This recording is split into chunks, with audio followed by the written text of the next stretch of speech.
8:33. So the message yesterday from Theresa May was no deal for Britain is better than a bad deal. But is the Prime Minister in danger of alienating her fellow EU leaders, and could her hard line damage Britain's post-Brexit economy? Let's try and get some answers on those questions. So we can talk now to the Secretary of State for exiting the European Union, David Davis. Very good morning to you. Thanks very much for joining us. Good morning. So, no deal, she says, better than the bad deal. How would you judge a bad deal? 1 second, you're picking out one sentence from what was nearly a 7,000-word speech.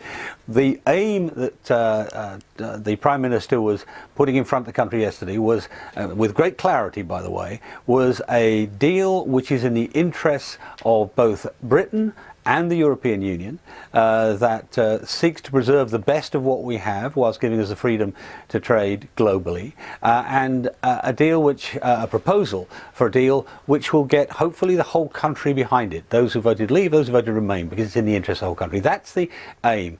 We're not seeking a fight, we're seeking to get a good deal which serves everybody. That's the most important thing to have at the front of your mind. Interesting, you say you're not seeking a fight, and then she's using language which I can't read the whole speech, but that particular kind of language. Of course. Let me ask you a question. Boris Johnson says countries are queuing up for trade deals with Britain. Which countries? Well, I had breakfast with the Prime Minister of New Zealand on Saturday morning. That's one there. Australia have shown interest. Obviously, rather famously, the Americans have shown interest. We're now at the front of the line, not the back of the queue.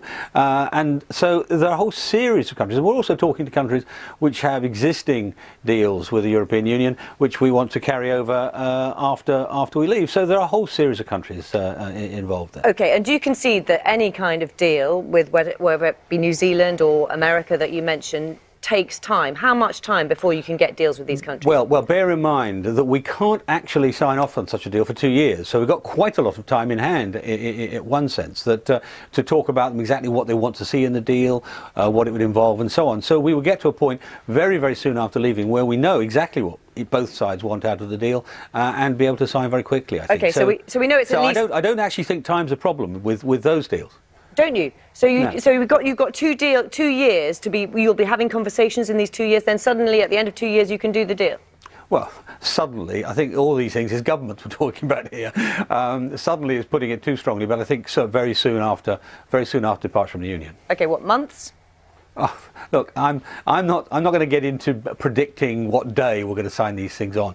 I think the important thing to bear in mind is there are big opportunities here, and big opportunities which will become available very soon after we leave. Okay, let's talk about you. Of course, I know you've talked about this, and you know this very well yourself. The Canadian deal with the EU has taken 7 years. Yeah. So, I mean, that tells you quite a lot, doesn't it, about negotiations with the EU? You think we can get everything in order in 2, do you?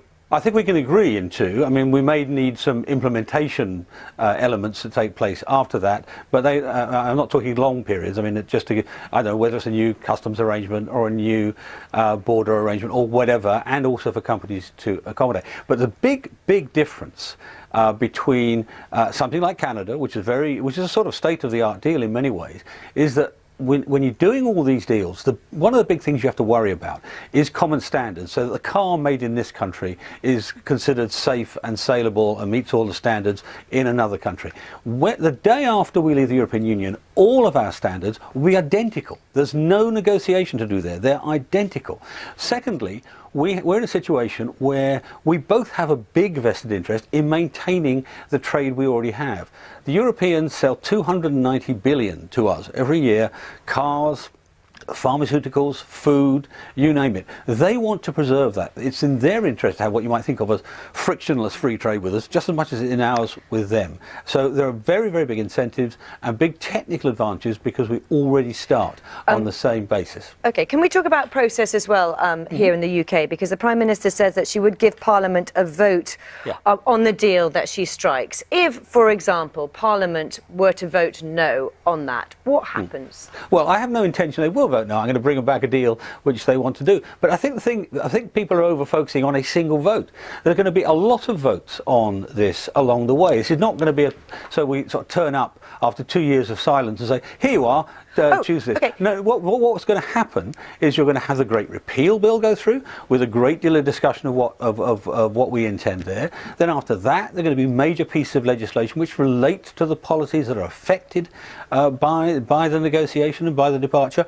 Parliament's going to have any number of occasions. So by the time we get to the end of it, it's a bit like the third reading. Governments don't lose third readings in modern times because you've already been through all the issues beforehand. Okay. So it's a false comparison, really. It's a really hypothetical, and we will win it. We will win that vote. Okay, let's talk about, you said, so the Parliament will have lots of votes. On which pieces of legislation, for example? Well, first off, the Great Repeal Bill. I mean, the aim of that, it's very important. It's a very big bill. The aim of that is to take all those bits of European law we want to continue with and bring it into UK law so that subsequently, if Parliament chooses to, it can change it. Then after that, you're going to have bills. Now, I don't know which ones because we haven't agreed all the details yet, but we're going to have bills which relate to the major changes that arise as a result of leaving, and there'll be a number of those. Okay, David Davis, thanks very much for your time here Thank you. on Breakfast. Thank you. You didn't frankly have the balls to put country before party.